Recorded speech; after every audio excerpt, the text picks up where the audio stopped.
honors to have all of our veterans that are here in the audience to stand up. Could you please stand if you have served in the military? And I'd like to ask you guys if you would just to come and join me on the platform. And in just a second, we're going to have our veterans from the church here introduce themselves and where they serve. Come right now and join with us. Give them a hand as they come.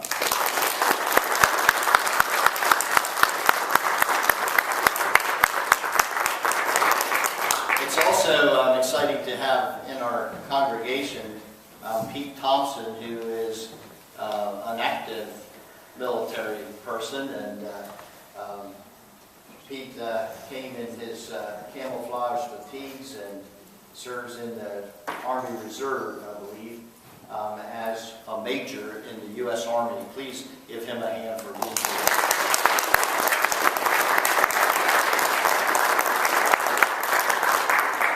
When we talk about area veterans in the community of Clarendon County, two people come to mind immediately and have, over the years, have kind of led the advancement of the recognition of military veterans, and that is Tom Greenewalt and Don Montgomery.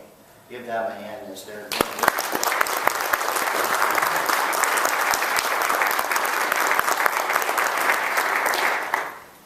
I'm going to ask that Don come and greet you, and each of them are going to share what it is to them to have served our country.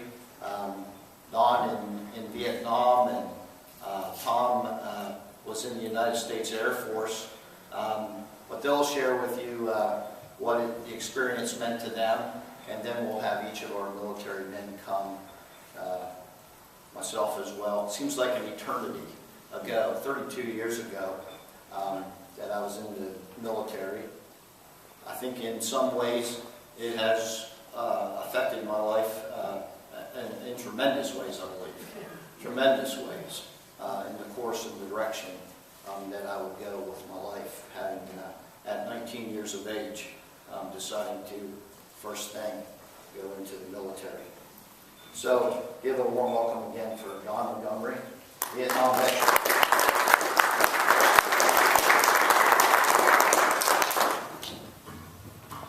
Well, good morning. I want to thank everybody for allowing me to be part of this program this morning. I served in Vietnam. I'm an Army veteran. I'm post commander of the Battalion VFW. I've been there for almost 16 years now. And I'm proud to say I'm a Vietnam veteran. We weren't treated real well when we come home, but that's been made a lot better now.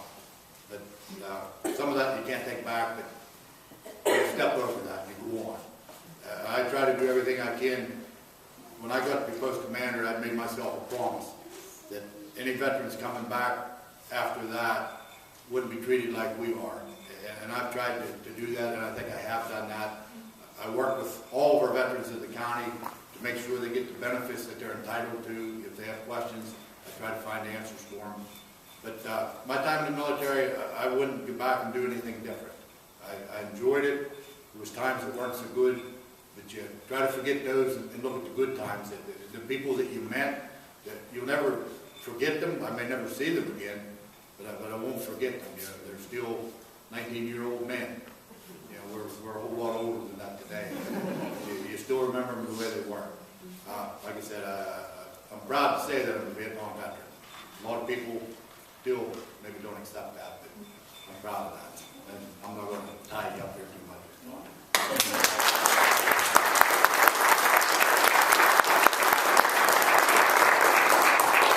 Tom Greenewalt.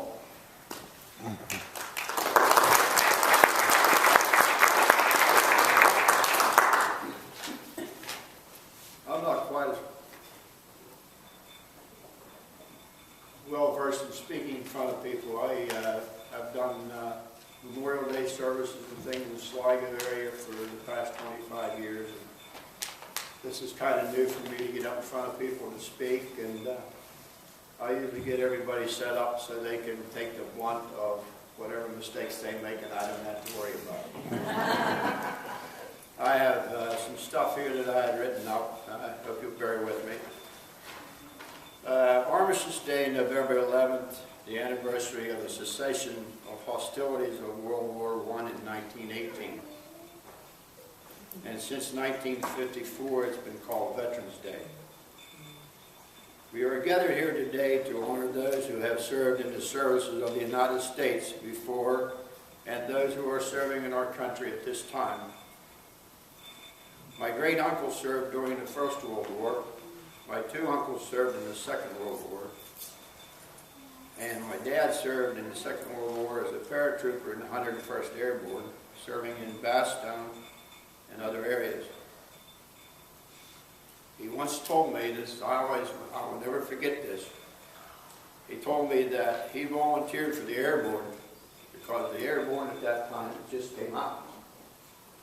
And it was unbeknown to anybody what it was going to be all about.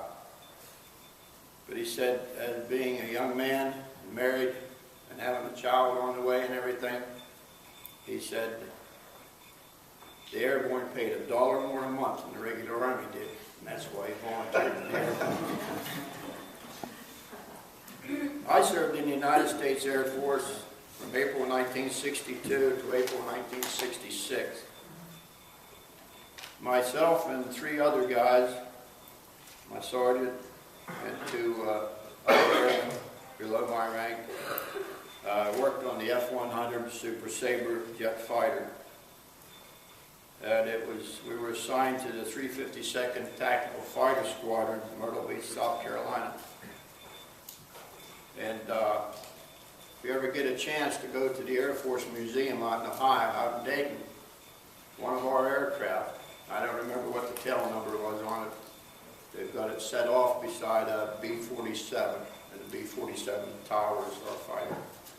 It's set back in the corner, got a big plaque out there about that aircraft being had served in Vietnam during the Vietnam conflict. And after being discharged, I found out that my sergeant had been sent to Vietnam and lost contact with him for several years. Couldn't find out where he was or anything, but I knew he lived in Myrtle Beach, South Carolina. But when I called a locator, base locator, they had nothing for him. I didn't know where he was at. I tried to find him, couldn't find him. And but I later found out that he came back stateside after spending the biggest part of a year in a hospital over in Germany. And the reason he was in the hospital was after I had contacted him and talked to him, and he was telling me this, you know, and later on we went down to visit and had a little reunion. But he said in Da Nang they were kind of getting close to being overrun. And he said they had some people that came in, the Viet Cong came in and infiltrated their area. And he said they had a building set up. He said, we called it the Hooch. He said it was just a parts building, things like that. He said it wasn't a very big shed or anything. But he said, I opened the door to that shed. He said, when I did, he said it exploded. And he said at that time, he said, I found myself in the air about 11 feet. He said, I met my maker. He said, I thought I was dead. But he said, they picked me up, took me back to Germany and got me fixed up.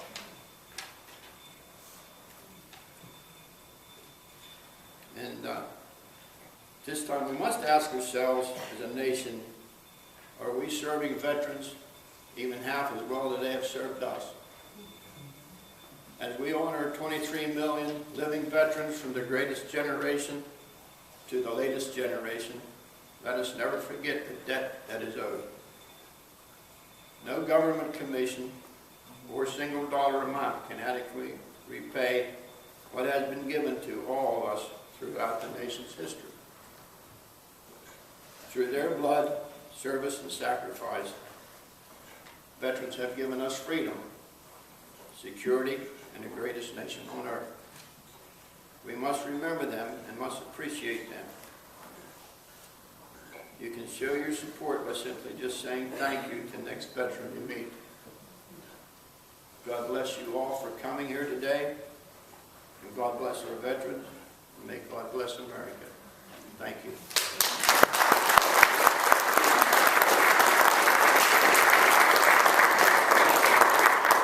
When I called Tom to share, he said that he would come but not say anything, and I'm glad he decided to, because that was pretty powerful.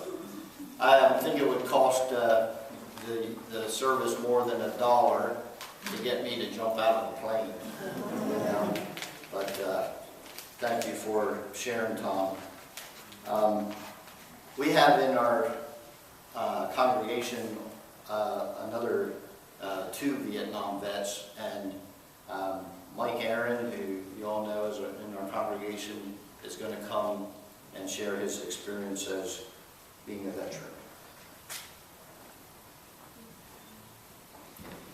Come on, man.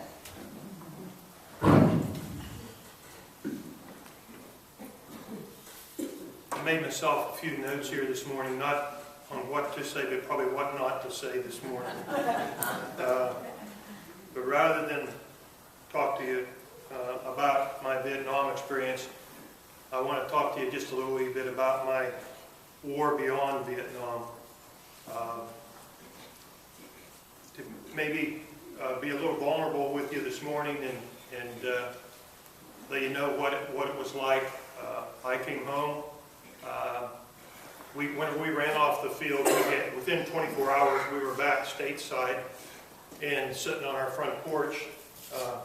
There was no debriefing or anything, but whenever I came into, we landed out in Washington, and I didn't know everything that was going on back here in the States, but I knew what was going on in Vietnam. And anybody that's been there, Dawn and Dennis, anybody that's been there, and I just want to tell you, they did their best. And we did not expect the welcome that we got whenever we got home. In fact, we were informed whenever we got off the plane that it might be better that you not wear your uniform going home. And I didn't understand that quite at that time, because I was proud coming home. But we went down to the terminal, and I was sitting there waiting for the plane, and a woman came down the runway, and there was 3 of us sitting there, and excuse my language, I'm just telling you how it was. She walked by us and spit a big hawker on the guy that was beside me, and we were mortified. Didn't know what in the world was going on here. I'm going to skip past that because it continued that whenever I got home, there was rejection all over the place. At the workplace where I went back to work, the ones that were hired in my absence, I was gone for 2 years, they didn't take kindly to a Vietnam vet coming home and all of a sudden taking over the job that he had before he left. And so there was problems at the workplace, and I had 2 individuals in particular that, why in the world they would do this, but they called me a baby killer and unbelievable things, and they knew that it upset me. So I got so that I even hated to go to work in the morning because I knew I was going to have to face that. Things got pretty bad with me emotionally. I was not a Christian at the time, and I was looking for someone to talk to and somebody that would understand what I'm feeling. So at that time, Dawn wasn't in the VFW at that time, but I went down to the VFW in Clarion. I thought, I'll find some camaraderie here, some people that I can talk to, and so on. But the VFW told me that I was not qualified to join, that I was not in a war. And so that was at that time. People like Esther and Dawn have brought that back to where now we are accepted in the VFW, and we are a very big part of the VFW. But these are things that are going on at that time. We actually felt like we had committed treason or something rather than fighting for our country and being proud. I was at a service